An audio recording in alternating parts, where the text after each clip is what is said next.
Hello everyone, welcome back to this channel. In this video, I will show you the easy and clear steps on how to disable Always Underline Links Firefox browser Windows 10.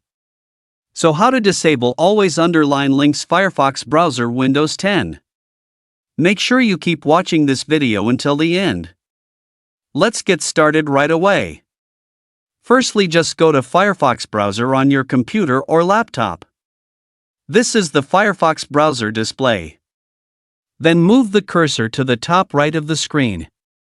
Here are lots of menu options. Then tap the three-line icon here.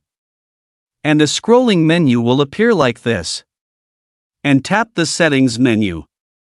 Now here you are in the Settings menu. Enter the General menu. Now here you are in the General menu. Scroll down to find the Browser menu. Now next. Tap Always Underline Links. This feature is used to disable automatic underline on links in Firefox on Windows 10, so that the appearance of the web page looks cleaner. So that's it, the tutorial how to disable Always Underline Links Firefox browser Windows 10.